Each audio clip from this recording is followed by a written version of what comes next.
வணக்கம் நேர்களே, இது ஷர்மிளா டாக்கீஸ். நான் உங்கள் டாக்டர் ஷர்மிளா.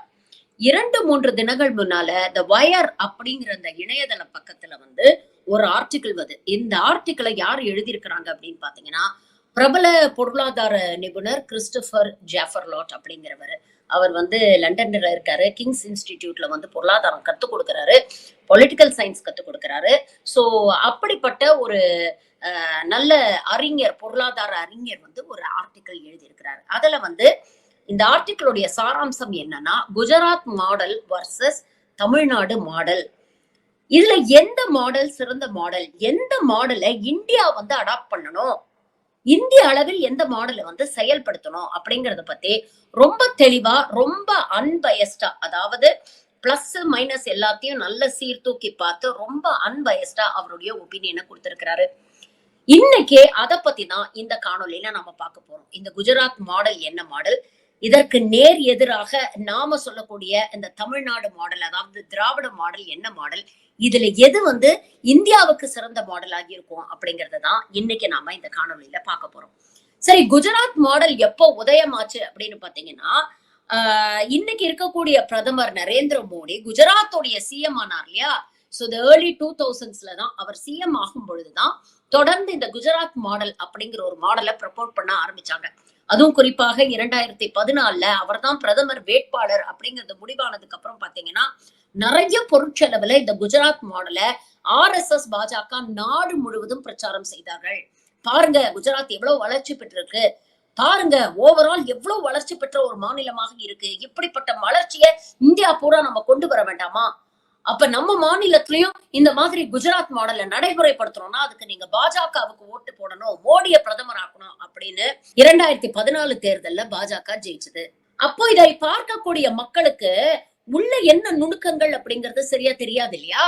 அதனால வெளியில இருந்து பார்க்கும்போது, ஆஹா ஜிடிபி வசந்திருக்கு, ஆஹா மாநிலம் முன்னேறி இருக்கு, இதுதான் உண்மையான மாடல், இதுதான் வளர்ச்சிக்கான மாடல், அதனால இது கண்டிப்பா நாடு பூரா நம்ம பின்பற்ற வேண்டும், அப்படி இதை நாடு பூரா நடைமுறைப்படுத்தணும்னா பிஜேபி ஆட்சிக்கு வரணும் அப்படின்னு நினைச்சு பல பேர் RSS பாஜகவுக்கும் ஓட்டு போட்டாங்க. ஏன்னா மோடி பிரதமரா வரணும்னு. அந்த அளவுக்கு இவங்க அதை ப்ராபகேண்டா பண்ணி ஒவ்வொரு வீட்லயும் கொண்டு போய் சேர்த்தாங்க. தமிழ்நாடு மாடலுடைய வரலாறு பாத்தீங்கன்னா 100 வருட வரலாறு. இது இன்னைக்கு நேத்திக்கோ இல்ல ஸ்டாலின் அவர்கள் ஆட்சிக்கு வந்ததுக்கு அப்புறமா ஆரம்பிச்ச மாடல் இல்ல. 1920கள்ல ஜஸ்டிஸ் பார்ட்டி இருக்கும் பொழுதே ஆரம்பிச்ச ஒரு மாடல். பல காலங்கள் கடந்து, பல ஆட்சிகள் கடந்து இன்னைக்கு ஸ்லோ அண்ட் ஸ்டெடியா க்ரோ ஆகி இன்னைக்கு ஒரு ஸ்ட்ராங் மாடலா அது நிக்குது. 2021ல திமுக ஆட்சிக்கு வந்ததுக்கு அப்புறம் இந்த குஜராத் மாடல் அப்படிங்கிற ஒரு ப்ராபகேண்டாவை அடிச்சு சுக்குநூறு ஆக்குறதுக்காக தான் இந்த திராவிட மாடல் அப்படிங்கிற ஒரு காயினேஜ் உருவாக்கப்பட்டது. அத அந்த கிரெடிட்டை நம்ம திமுக அரசு, முதலமைச்சர் ஸ்டாலின் அவர்களுக்கு தான் கொடுக்கணும். திராவிட மாடல் திராவிட மாடல்னு பேசுறாங்களேப்பா, அது என்ன திராவிட மாடல்? இவ்வளவு நாள் குஜராத் மாடல் தானே நாம கேள்விப்பட்டிருக்கோம், இதுக்கு நிகரான ஒரு மாடலே கிடையாது, அப்ப திராவிட மாடல்னு இப்ப பேச ஆரம்பிக்கிறாங்களே, இந்த மாடல் என்ன அப்படிங்கிற கேள்விய மக்கள் கேட்க ஆரம்பிச்சாங்க. தமிழ்நாட்டுல இருக்கக்கூடிய பல பேருக்கே இந்த திராவிட மாடல்னா என்ன அப்படிங்கிற ஒரு புரிதல் அப்போ அந்த காலகட்டத்துல இல்ல. அப்ப முதல்ல இந்த காயினேஜ குஜராத் மாடல் வர்சஸ் திராவிட மாடல், குஜராத் மாடல் தான் நீங்க வசத்தின்னு நினைச்சிட்டு இருக்கீங்க, ஆனா அதற்கு நேர் எதுனான, அதை விட பெட்டரான, அதை விட ஒரு ஆல்டர்னேட்டிவ் ஒண்ணு இருக்கு அப்படிங்கறதை இங்கே நிறுவியது திமுக அரசும் முதலமைச்சர் ஸ்டாலினும் தான்.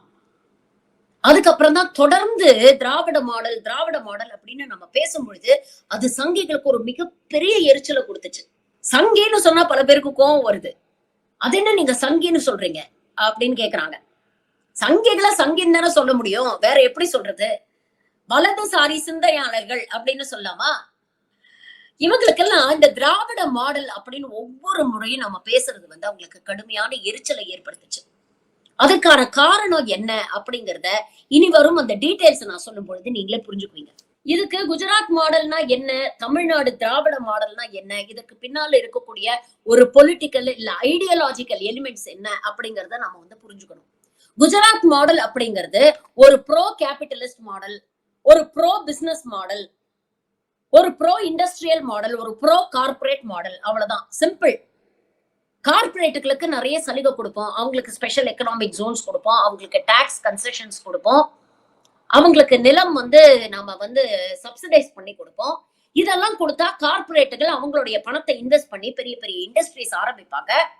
அப்படி ஆரம்பிக்கும் பொழுது அவங்களுக்கு நிறைய வருமானம் வரும். அப்ப அது மூலமா அவங்க நிறைய வந்து வேலை வாய்ப்புகளை கிரியேட் பண்ணுவாங்க. இது மூலமா அடித்தட்டுல இருக்கக்கூடிய மக்களுக்கு வேலை வாய்ப்பு, வருமானம், வாழ்வாதாரம் இதெல்லாம் கிடைக்கும். இது மட்டும் இல்லாம இவங்களுடைய அந்த ப்ரொடக்ஷன் ஜாஸ்தி ஆகும்போது, ப்ராஃபிட் ஜாஸ்தி ஆகும்போது கவர்மெண்ட்டுக்கும் ரெவென்யூ வரும். இந்த ரெவென்யூ வச்சு கவர்மெண்ட் மக்களுக்கான வெல்ஃபேர் ஸ்கீம்ஸ் பண்ணும். இதுதான் குஜராத் மாடல். இந்த மாடலை தான் பொருளாதார நிபுணர்கள் ட்ரிக்கிள் டவுன் தியரி அப்படின்னு சொல்லுவாங்க. அதாவது மேல இருந்து கீழே நம்ம கார்ப்பரேட்டுகளுக்கு நிறைய சலுகைகள் செஞ்சு கொடுத்தா அவங்க வேலை வாய்ப்புகளை கிரியேட் பண்ணி அடித்தட்டில் இருக்கக்கூடிய மக்களுக்கு வாழ்வாதாரத்தை உயர்த்தி கொடுப்பாங்க. ட்ரிக்கிள் டவுன் தியரி அப்படின்னு சொல்லுவாங்க. Top to bottom. இதற்கு நேர் எதிரானதுதான் திராவிட மாடல். திராவிட மாடலுடைய அடிப்படை சித்தாந்தமே என்னன்னா, இங்க முதலீடு அப்படிங்கிறது மக்கள் தான், ஹியூமன் ரிசோர்சஸ் தான் இங்க இருக்கக்கூடிய மோஸ்ட் இம்பார்ட்டன்ட் இன்வெஸ்ட்மெண்ட் ஒரு கவர்மெண்டோடது.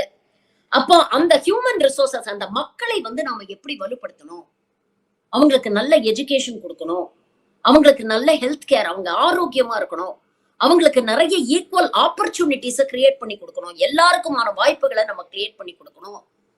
அது மூலமா எல்லோருக்குமான ஒரு ஒருங்கிணைந்த வளர்ச்சியை கொண்டு வரணும். இப்படிப்பட்ட ஒரு வளர்ச்சியை நம்ம கொண்டு வந்தோம்னா அது ஒரு சோசியல் ஜஸ்டிஸும் எக்கனாமிக் ஜஸ்டிஸையும் ஏற்படுத்தும். இது மூலமா மோடி அடிக்கடி சொல்றாரு இல்லையா, சப்கா சாத் சப்கா விகாஸ், எல்லோரோடும் இணைந்த ஒருங்கிணைந்த வளர்ச்சின்னு. அதனுடைய உண்மையான மாடல் வந்து தமிழ்நாடு மாடல். எப்படி குஜராத் மாடலை தாங்கி நிற்கக்கூடியது வந்து பெரிய பெரிய இண்டஸ்ட்ரியலிஸ்ட் கார்பரேட்டுகளோ, அந்த மாதிரி தமிழ்நாடு மாடலை தாங்கி நிற்கக்கூடியது வந்து 4 முக்கியமான பில்லர்ஸ். 1 ரிசர்வேஷன், 2வது வந்து எஜுகேஷன் கல்வி, 3வது வந்து ஹெல்த் கேர் சுகாதாரம், 4வது வந்து யூனிவர்சல் வெல்ஃபேர் ஸ்கீம்ஸ், அதாவது நலத்திட்டங்கள், மக்களுக்கான நலத்திட்டங்கள். இந்த 4 தூண்களின் அடிப்படையில் தான் திராவிட மாடல் ஸ்ட்ராங்கா நிக்குது. இதை இன்னைக்கு நேத்துக்கு இல்ல, கிட்டத்தட்ட 100 ஆண்டு காலமாக ஜஸ்டிஸ் பார்ட்டில ஆரம்பிச்சு இரு பெரும் திராவிட கட்சிகளும் மாறி மாறி உறுதி செஞ்சுட்டு இருக்காங்க. இந்தியாவிலே இல்லாத அளவுக்கு 69% ரிசர்வேஷன் இங்குதான் கொண்டு வரப்பட்டிருக்கு. பட்டியலின மக்களுக்கு சமூக ரீதியாகவும் பொருளாதார ரீதியாகவும் வஞ்சிக்கப்பட்ட ஒடுக்கப்பட்ட மக்களுக்கு பெண்களுக்கான ஈக்குவல் ஆப்பர்ச்சுனிட்டிஸை கிரியேட் பண்ணி கொடுத்திருக்கு இந்த ரிசர்வேஷன் சிஸ்டம். அதே மாதிரி கல்வி, இந்த மக்கள் கிட்ட கல்வியை கொண்டு போய் சேர்க்கணும். படிச்சிடுறா, அதுக்கப்புறம் வாழ்க்கையில உன்னை யாருமே தடுத்து நிறுத்த முடியாது அப்படிங்கிறதுக்காக காலந்தோறும் இந்த கட்சிகள் வந்து எவ்வளவு விஷயங்கள் செஞ்சிருக்கிறாங்க.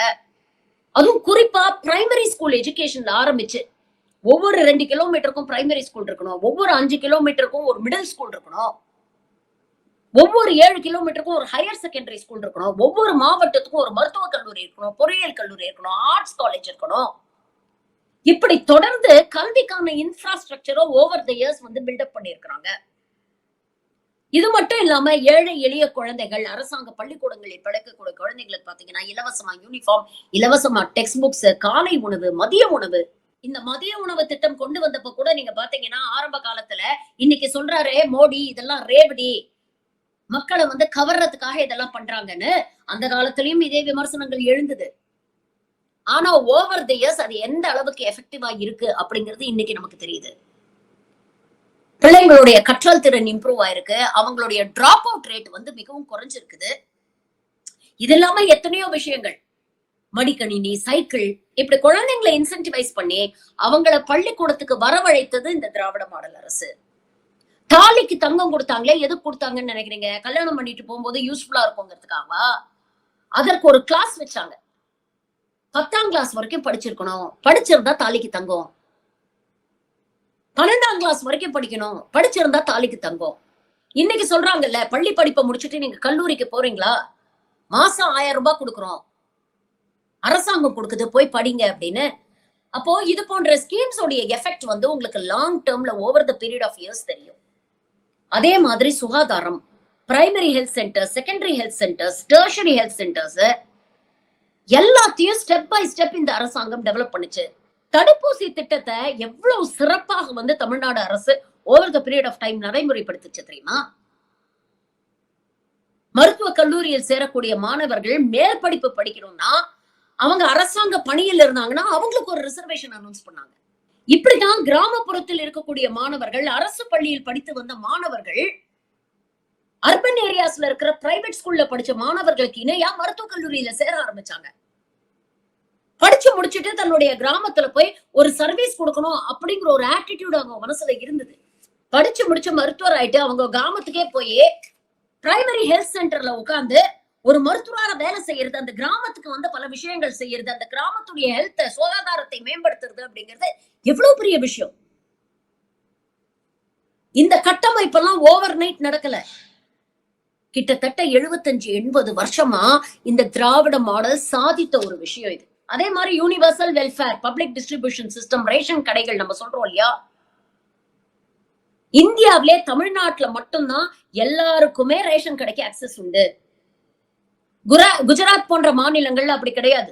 எல்லாருக்கும் ரேஷன் கிடையாது. வறுமை கோட்டுக்கு கீழே இருக்கணும், சில கிரைட்டீரியா இருக்கணும், அப்பதான் உங்களுக்கு ரேஷன் கார்டே கொடுப்பாங்க.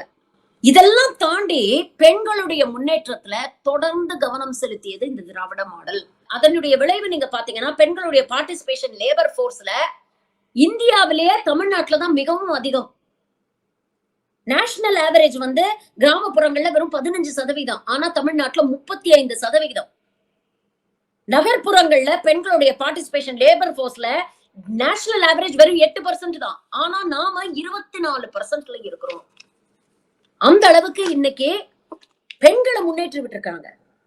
அவங்களுக்கு ஒரு பொருளாதார சுயசார்பை வந்து ஏற்படுத்தி கொடுத்திருக்கு இந்த திராவிட மாடல். நான் இன்னைக்கு என்ன பண்ணேன், என்னுடைய க்ளோஸ் ஃப்ரெண்ட் இப்ப வந்து கிராக் தான். அதனால இன்னைக்கு கிராக் கிட்ட எனக்கு ஒரு டேப்லர் காலம் ஒண்ணு போட்டு கொடுங்க. Crack Gujarat model versus Tamil Nadu model சீர்தூக்கி பார்த்து எனக்கு ஒரு கிராஃப் ஒண்ணு போட்டு கொடுங்க அப்படின்னு கேட்டேன். அதுல பல விஷயங்களை வந்து கிராக் சொல்லுச்சு. ஜிடிபியை பொறுத்த வரைக்கும் நீங்க மேலோட்டமா பாத்தீங்கன்னா குஜராத்தும் தமிழ்நாடும் ஒரே நிலையில இருக்கிற மாதிரி தெரியும். பரவாயில்லையே, குஜராத்தும் தமிழ்நாடும் ஒரே லெவல்ல தானே இருக்கு, அப்போ இது ரெண்டுமே டெவலப் மாடல் தானே அப்படின்னு நீங்க நினைக்கலாம். ஆனா பர் கேபிட்டா இன்கம், தனி மனித வருமானம் அப்படின்னு பார்க்கும் பொழுது குஜராத்தை விட தமிழ்நாடு எங்கேயோ இருக்கு. குஜராத்ல ஒரு தனி மனிதருடைய வருமானம் ஆவரேஜா பாத்தீங்கன்னா 1,99,444 ரூபாய் ஒரு வருஷத்துக்கு. ஆனா அதே தமிழ்நாட்டுல பாத்தீங்கன்னா கிட்டத்தட்ட 2,09,723 ரூபாய். சரி, இண்டஸ்ட்ரியலைசேஷன் குஜராத்ல எவ்வளவு இண்டஸ்ட்ரீஸ் இருக்கு, தமிழ்நாட்டிலயும் அந்த அளவுக்கு இண்டஸ்ட்ரீஸ் இருக்குங்க. ஆனா அதுல இருக்கக்கூடிய வித்தியாசம் என்ன தெரியுமா, குஜராத்ல இருக்கக்கூடிய இண்டஸ்ட்ரீஸ் எல்லாம் கேபிட்டல் இன்டென்சிவ் இண்டஸ்ட்ரீஸ், கார்பரேட்டுகள் அதிகமாக அதுல வந்து இன்வெஸ்ட் பண்ணி உருவாக்கின industries, power generation, petrochemicals, energy, இது போன்ற இண்டஸ்ட்ரீஸ். ஆனா தமிழ்நாட்டுல இருக்கக்கூடிய இண்டஸ்ட்ரீஸ் எப்படின்னு பாத்தீங்கன்னா லேபர் இன்டென்சிவ் இண்டஸ்ட்ரீஸ், அதாவது அதிக வேலை வாய்ப்புகளை உருவாக்கக்கூடிய இண்டஸ்ட்ரீஸ். அதுவும் குறிப்பாக ஸ்மால் அண்ட் மீடியம் இண்டஸ்ட்ரீஸ்ல தமிழ்நாடு அதிகமா கான்சென்ட்ரேட் பண்ணுது. ஏன்னா அங்கேதான் அதிகமாக உங்களால வேலை வாய்ப்புகளை ஏற்படுத்த முடியும். உதாரணத்துக்கு மேனுஃபேக்சரிங், டெக்ஸ்டைல்ஸ், ஆட்டோமொபைல்ஸ், இதெல்லாம். இதனுடைய விளைவு என்ன அப்படின்னு பாத்தீங்கன்னா பொருளாதார ரீதியாக குஜராத்தோட இண்டஸ்ட்ரீஸ் நிறைய கான்ட்ரிபியூட் பண்ணலாம். ஆனா வேலை வாய்ப்புல தமிழ்நாடு இண்டஸ்ட்ரீஸ் தான் அதிகமா கான்ட்ரிபியூட் பண்றாங்க. கிட்டத்தட்ட 1 கோடி பேருக்கு மேல வேலை வாய்ப்பை உருவாக்கி கொடுத்திருக்கு. சர்வீஸ் செக்டர் இருக்கு தெரியுமா, அதாவது ஐடி இண்டஸ்ட்ரி போன்ற இண்டஸ்ட்ரி, சர்வீஸ் ப்ரொவைடர்ஸ், அங்க வந்து குஜராத் ரொம்பவே பின்தங்கி இருக்கு. ஏன்னா அடிப்படையில அவங்களுடைய கல்வி கட்டுமானம் ரொம்ப வீக்கா இருக்கு. ஆங்கிலம் அங்க தெரியல. நம்ம இன்னைக்கு பேசிட்டு இருக்கோம் இல்லையா, இருமொழி கொள்கை வர்சஸ் மும்மொழி கொள்கைன்னு நம்ம பேசிட்டு இருக்கோம் இல்லையா. மும்மொழி கொள்கை வாய்க்கிழிய பேசக்கூடிய இந்த சங்கி கூட்டம் அங்க ஒரு மொழியை கூட ஒழுங்கா சொல்லி கொடுக்கல அப்படிங்கறது உண்மை. ஆனா இங்க தமிழ்நாட்டுல கிட்டத்தட்ட 8 லட்சம் பேர் ஐடி இண்டஸ்ட்ரி, ஐடி செக்டர்ல வேலை செய்யறாங்க. இதற்கு முக்கியமான காரணம் என்னன்னு சொல்லப்படுதுன்னா சரளமாக ஆங்கிலம் பேசக்கூடிய திறமை இருப்பவர்கள் அப்படின்னு சொல்றாங்க. சரி, இதெல்லாம் இப்படி இருக்கே, ஹியூமன் டெவலப்மெண்டல் இண்டிசஸ் அப்படின்னு இருக்கு, அதாவது மனித வள குறியீடுகள். இதை நாம பார்க்கணும். ஒரு மாநிலத்துல ஒரு மாநிலம் முன்னேறி இருக்கு அப்படிங்கறத வெறும் எக்கனாமிக் ஆஸ்பெக்ட், பொருளாதார ரீதியில மட்டும் பார்க்க கூடாது. அவங்களோட ஜிடிபி என்ன, பர் கேபிட்டா இன்கம் என்ன, அவங்க எவ்வளவு இண்டஸ்ட்ரீஸ் வச்சிருக்காங்க, எவ்வளவு கான்ட்ரிபியூட் பண்றாங்க நாட்டுக்கு, இதை தாண்டி அந்த மாநிலத்தில் இருக்கக்கூடிய மக்களுடைய மனித வள குறியீடுகள் எவ்வளவு ஆரோக்கியமா இருக்கு அப்படிங்கறத நம்ம பார்க்கணும் இல்லையா. அந்த விதத்துல கூட பாத்தீங்கன்னா தமிழ்நாடு குஜராத்தை விட எவ்வளவு முன்னேறி இருக்கு. பாவர்ட்டி ரேட்ஸ் பாத்தீங்கன்னா குஜராத்ல வறுமை கோட்டுக்கு கீழே இருக்கக்கூடிய மக்கள் கிட்டத்தட்ட 21.8%, தமிழ்நாட்டுல 5%க்கும் கீழே. இன்ஃபேக்ட் பாவர்ட்டியை குறைச்சது தமிழ்நாடு வந்து one of the leading states in India. அதே மாதிரி சுகாதாரத்துறை எடுத்துக்கிட்டா வளர்ந்த மாநிலமான குஜராத் நீங்க பாத்தீங்கன்னா ரொம்ப பின்தங்கிய பீகாருக்கு இணையாக இருக்கிறது. ஆனா தமிழ்நாடு அந்த விதத்திலும் பயங்கர முன்னேறி இருக்கு. இன்ஃபென்ட் மார்டாலிட்டி ரேட் பாத்தீங்கன்னா அங்க 23, நமக்கு வெறும் 13. அண்டர் 5 மார்டாலிட்டி ரேட் பாத்தீங்கன்னா அங்க 27, நமக்கு வெறும் 16. இம்யூனைசேஷன் பாத்தீங்கன்னா 45% தான் அவங்க நடைமுறைப்படுத்திருக்காங்க. நாம கிட்டத்தட்ட 90% நடைமுறைப்படுத்திட்டோம். லைஃப் எக்ஸ்பெக்டன்சி பாத்தீங்கன்னா அங்க இருக்கக்கூடிய ஒரு ஆவரேஜ் குஜராத்தி பாத்தீங்கன்னா 69 வயசு வரைக்கும் தான் வாழ்க்கை. ஆனா நமக்கு 72 வயசு வரைக்கும் லைஃப் எக்ஸ்பெக்டன்சி.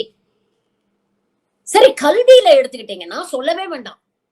லிட்ரஸி ரேட்ல தமிழ்நாடு தான் one of the highest in the country. அதே மாதிரி கிராஸ் என்ரோல்மெண்ட் ரேஷியோல நேஷனல் ஆவரேஜை விட டபுள் மடங்கு நாம இருக்கோம். குறிப்பாக பெண்களுடைய கல்வி இருக்கு இல்லையா, அதுல பெண்கள் இடைநிற்றல் பாத்தீங்கன்னா தமிழ்நாட்டுல 2%க்கும் கீழே.